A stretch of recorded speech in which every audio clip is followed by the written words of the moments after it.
As it turns out, when tens of millions of people are unemployed or underemployed, there's a fair amount of interest in what technology might be doing to the labor force.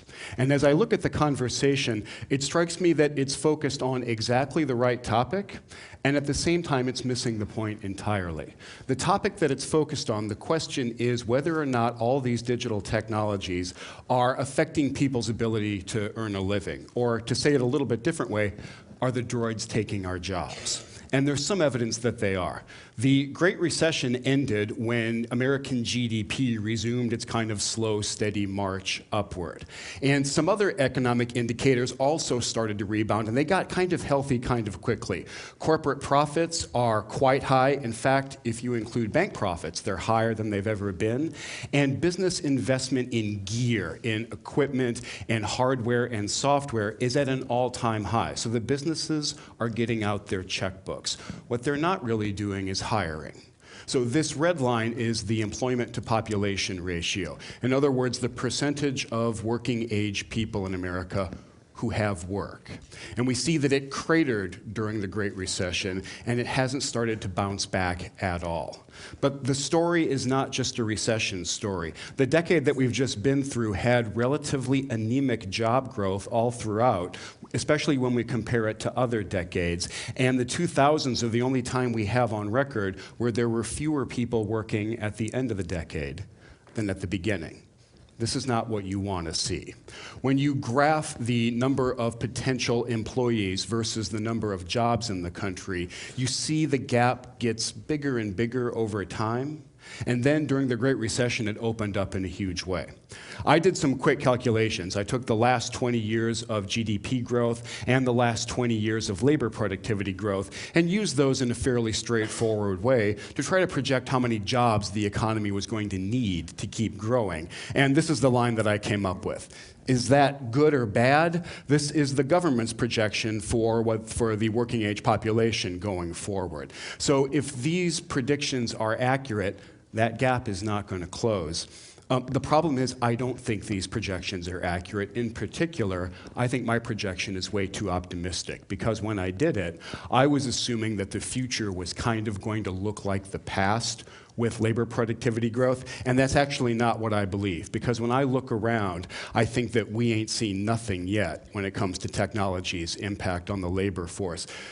Just in the past couple of years, we've seen digital tools display skills and abilities that they never, ever had before, and that kind of eat deeply into what we human beings do for a living. Let me give you a couple examples. Throughout all of history, if you wanted something translated from one language into another, you had to involve a human being.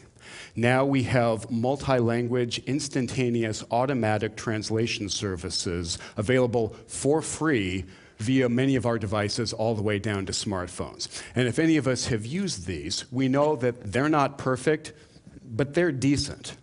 Throughout all of history, if you wanted something written, a report or an article, you had to involve a person. Not anymore. This is an article that appeared in Forbes Online a while back about Apple's earnings. It was written by an algorithm. And it's not decent, it's perfect. A lot of people look at this and they say, okay, but those are very specific, narrow tasks, and most knowledge workers are actually generalists. And what they do is sit on top of a very large body of expertise and knowledge, and they use that to react on the fly to kind of unpredictable demands, and that's very, very hard to automate. One of the most impressive knowledge workers in recent memory is a guy named Ken Jennings.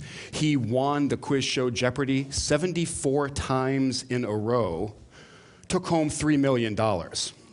That's Ken on the right getting beat 3-1 by Watson, the Jeopardy-playing supercomputer from IBM. So when we look at what technology can do to general knowledge workers, I start to think there might not be something so special about this idea of a generalist, particularly when we start doing things like hooking Siri up to Watson and having technologies that can understand what we're saying and repeat speech back to us. Now, Siri is far from perfect, and we can make fun of her flaws, but we should also keep in mind that if technologies like Siri and Watson approve along a Moore's Law trajectory, which they will, in 6 years, they're not going to be 2 times better or 4 times better. They'll be 16 times better than they are right now. So I start to think that a lot of knowledge work is going to be affected by this. And digital technologies are not just impacting knowledge work, they're starting to flex their muscles in the physical world as well. I had the chance a little while back to ride in the Google autonomous car, which is as cool as it sounds. And I will vouch that it handled the stop-and-go traffic on US 101 very smoothly. There are about 3.5 million people who drive trucks for a living in the United States. I think some of them are going to be affected by this technology. And right now, humanoid robots are still incredibly primitive. They can't do very much, but they're getting better quite quickly. And DARPA, which is the investment arm of the Defense Department, is trying to accelerate their trajectory. So in short, yeah, the droids are coming for our jobs. In the short term, we can stimulate job growth by encouraging entrepreneurship and by investing in infrastructure, because the robots today still aren't very good at fixing bridges. But in the not too long term, I think within the lifetimes of most of the people in this room, we're going to transition into an economy that is very productive, but that just doesn't need a lot of human workers. And managing that transition is going to be the greatest challenge that our society faces. Voltaire summarized why. He said, "Work saves us from 3 great evils: boredom, vice, and need." But despite this challenge, I'm still a huge digital optimist, and I am supremely confident that the digital technologies that we're developing now are going to take us into a utopian future, not a dystopian future. And to explain why, I want to pose kind of a ridiculously broad question. I want to ask, what have been the most important developments in human history? Now, I want to share some of the answers that I've got in response to this question. It's a wonderful question to ask and to start an endless debate about, because some people are going to bring up systems of philosophy in both the West and the East that have changed how a lot of people think about the world. And then other people will say, no, actually, the big stories, the big developments are the founding of the world's major religions, which have changed civilizations and have changed and influenced how countless people are living their lives. And then some other folk will say, actually, what changes civilizations, what modifies them, and what changes people's lives are empires. So the great developments in human history are stories of conquest and of war. And then some cheery soul usually always pipes up and says, hey, don't forget about plagues. There are some optimistic answers to this question. So some people will bring up the age of exploration and the opening up of the world. Others will talk about intellectual achievements in disciplines like math that have helped us get a better handle on the world. And other folk will talk about periods when there was a deep flourishing of the arts and sciences. So this debate will go on and on. It's an endless debate, and there's no conclusive, no single answer to it. But if you're a geek like me, you say, well, what do the data say? And you start to do things like graph and things that we might be interested in, the total worldwide population, for example, or some measure of social development or the state of advancement of a society. And you start to plot the data, because by this approach, the big stories, the big developments in human history are the ones that will bend these curves a lot. So when you do this and when you plot the data, you pretty quickly come to some weird conclusions. You conclude, actually, that none of these things have mattered very much.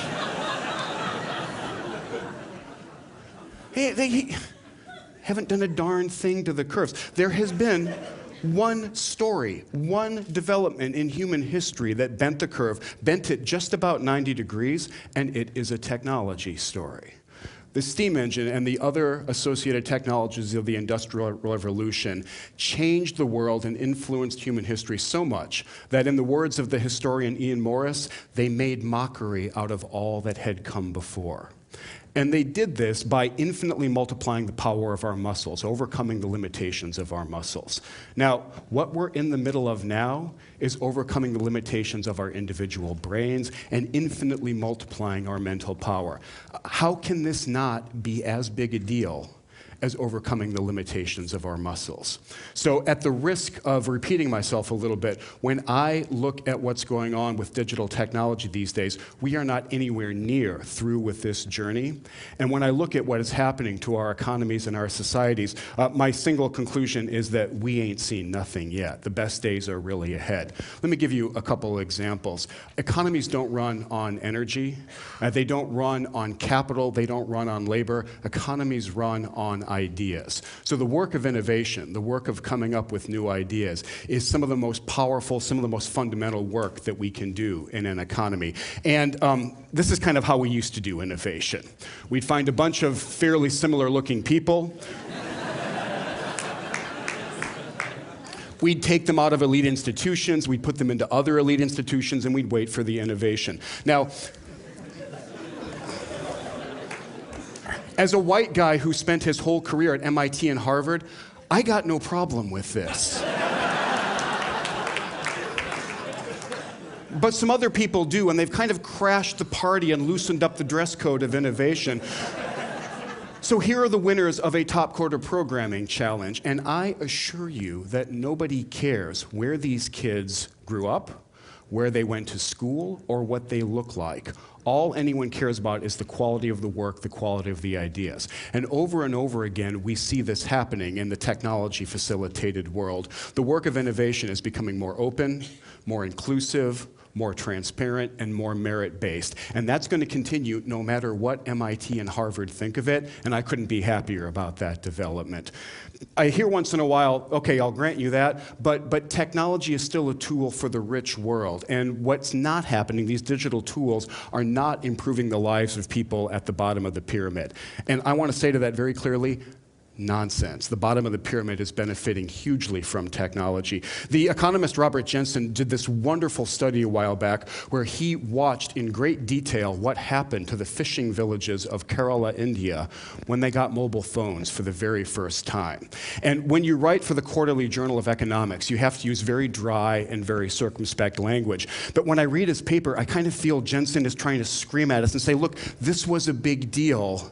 Prices stabilized so people could plan their economic lives. Waste was not reduced, it was eliminated, and the lives of both the buyers and the sellers in these villages measurably improved. Now, what I don't think is that Jensen got extremely lucky and happened to land in the one set of villages where technology made things better. What happened instead is he very carefully documented what happens over and over again when technology comes for the first time to an environment and a community. The lives of people, the welfares of people improve dramatically. So as I look around at all the evidence and I think about the room that we have ahead of us, I become a huge digital optimist, and I start to think that this wonderful statement from the physicist Freeman Dyson is actually not hyperbole. This is an accurate assessment of what's going on. Our technologies are great gifts. And we, right now, have the great good fortune to be living at a time when digital technology is flourishing, when it is broadening and deepening and becoming more profound all around the world.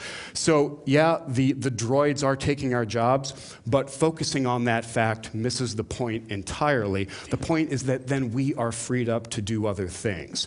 And what we're going to do, I am very confident, what we're going to do is reduce poverty and drudgery and misery around the world. I'm very confident we're going to learn to live more lightly on the planet, and I am extremely confident that what we're going to do with our new digital tools is going to be so profound and so beneficial that it's going to make a mockery out of everything that came before. I'm going to leave the last word to a guy who had a front row seat for digital progress, our old friend Ken Jennings. I'm with him. I'm going to echo his words. I, for one, welcome our new computer overlords. Thanks very much.